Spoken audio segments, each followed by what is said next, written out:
Now at 4, a nationwide effort to combat gun straw purchases, focusing in on the Indianapolis area to keep guns off the street. Plus, soon there will be a new leader of the Indiana Senate after nearly a decade of service. We look back at Roderick Bray's impact on Indiana and how President Trump is responding to his decision. A few showers moving in now, and I'm tracking weekend rain and storms in your forecast.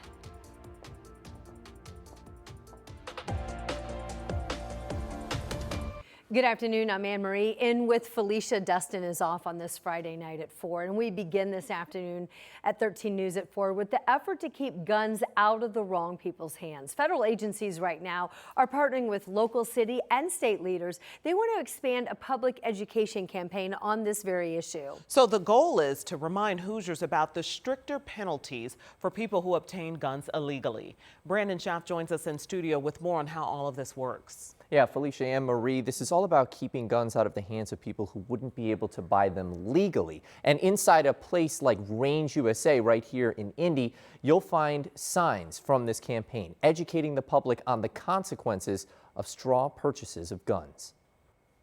A nationwide campaign to combat gun straw purchases is now focusing on the Indianapolis area. Straw purchases are when someone buys a gun for someone else who can't, including people with a criminal history.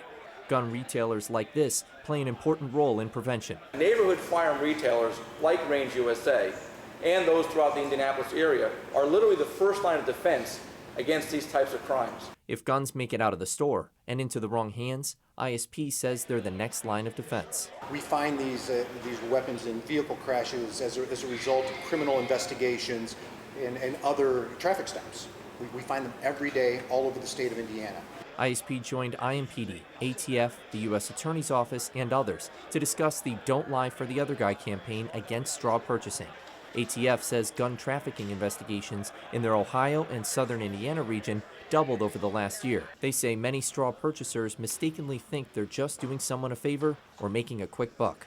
They fail to realize that the firearms they purchase may be later used in armed shootings, homicides, armed robberies, and criminal activities. IMPD says this campaign strengthens the effort to keep guns off the street in our community. We are certainly able to more effectively identify, locate, and take those illegal firearms out of our neighborhoods and arrest and hold accountable violent offenders in our neighborhoods. And those who ignore the warning could face up to 15 years in prison and a $250,000 fine. If you buy or sell guns for people who cannot legally own them, you will be arrested, you will be prosecuted, and you will go to prison. Now, besides the messaging that you see inside these gun retailers, this campaign will also be visible on billboards along the highway, Indigo shelters, online, and you'll hear these ads on the radio too. So really trying to get this messaging out there, an important reminder that these consequences are severe. That's a good slogan, don't lie for the other guy. It's very memorable. Yes, it is. Yeah, all right, Brandon, thank you so much. Also tonight, Metro Police are investigating 2 deadly shootings. They happened in the very same hour. Let's tell you about the first one. It happened on the Near East Side on Hendricks Place near Washington Street around 9:15 last night. Today, the Marion County Coroner's Office says that 29-year-old Alana Steen died in that shooting. Police did arrest a man on a preliminary murder charge. The second deadly shooting happened around 9:20 on Hovenweep Way near 42nd Street. This is on the northeast side. IMPD found 19-year-old Keith Castile Jr. at the scene, who later died. Officers detained a person at the scene but was later released pending a further investigation. Tonight, IMPD is sharing new information about a deadly shooting that involved 3 of their officers. They're now saying that one of their officers that was injured got shot by a colleague. Now, IMPD now not revealing who shot who during this incident, but this is new information that is just coming out today after investigators examined the bullets that were recovered in their investigation in this case. So now we do know the names of the officers who fired their weapons. They are Officer Donald Meyer, Jessica Dickinson, and also Michael Toten. The shooting happened July 22nd on Indy's east side. Officers responding to a disturbance there.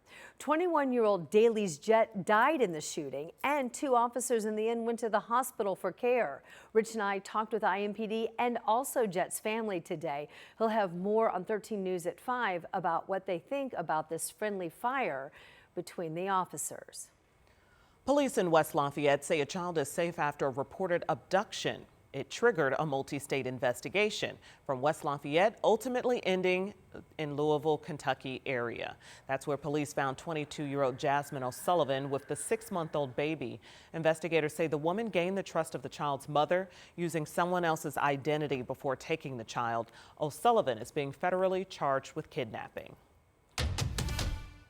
And this weekend, a Lynn town marshal will be laid to rest after he died in the line of duty. And the governor now is directing flags to all be flown at half-staff. This as the Randolph County community continues to honor and mourn the loss of their town marshal, Brad Fiser. So this is what we've learned today. The visitation will be held at Randolph Southern High School gym.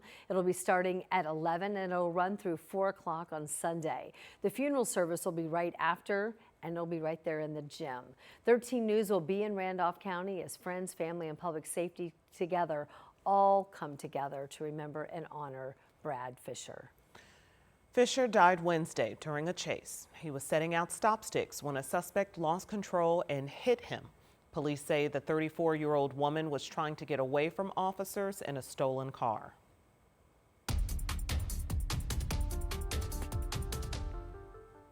At the State House, a leadership shakeup now on the horizon at the Indiana State House. After years of leading the Senate here in Indiana, Rod Bray is now preparing to hand over that leadership gavel. The Senate President Pro Tem says he will not seek re-election to the chamber's top leadership post. State House reporter Emily Longnecker is here to discuss what Bray is saying about his decision. Hi, ladies. Yeah, Senator Bray put out a statement this morning, and he called his time serving as the Senate's top leader as, quote, among the most significant honors of my life, saying it was time, though, for the Senate to choose another leader. Bray has served as the Senate's president pro tem for the past 8 years. During that time, the Senate passed some major pieces of legislation, among them a near total ban on abortion 4 years ago. Bray's tenure also included one of the biggest political fights in recent State House history, a failed effort to withdraw Indiana's congressional districts.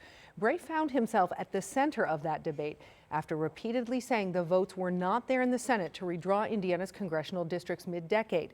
The proposal divided Senate Republicans and ultimately failed. Bray personally drew the ire, you remember, of President Trump for his rejection of redistricting, with the president promising to support primary challengers to those Republican senators who voted against that measure.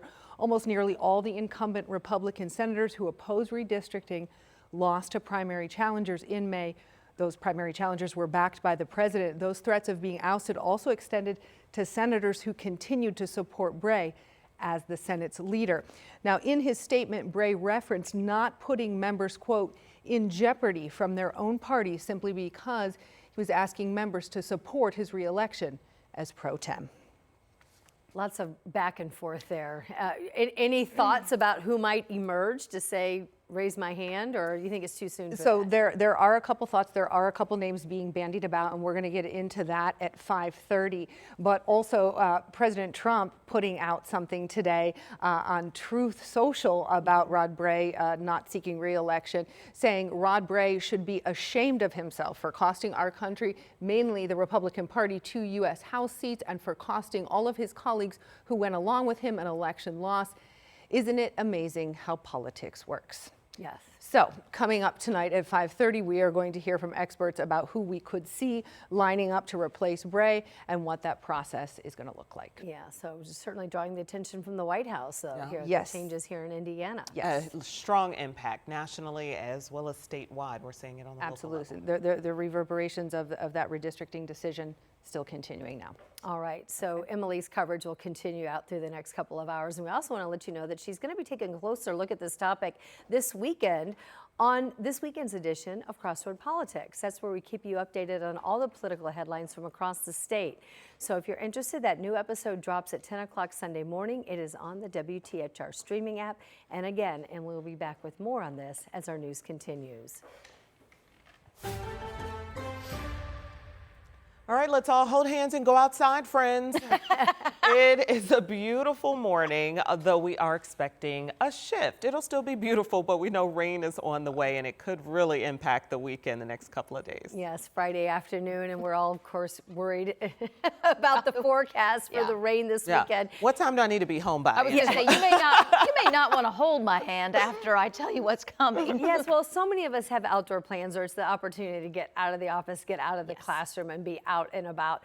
And so we're kind of thinking, we're looking for these windows of opportunity. And there will be some windows of opportunity this weekend. More on Sunday compared to tomorrow. So we're going to kind of walk you through the start of the weekend because rain is already starting to move into the western part of the state. You can see some of the steadier showers from west of Lafayette approaching Terre Haute. We have light rain in Fowler, in Attica, in Covington, into the Kingman area, Veedersburg, approaching Rockville as well, and a few showers around Terre Haute. Future Track 13, pretty good job on the placement of the light rain that we're dealing with now.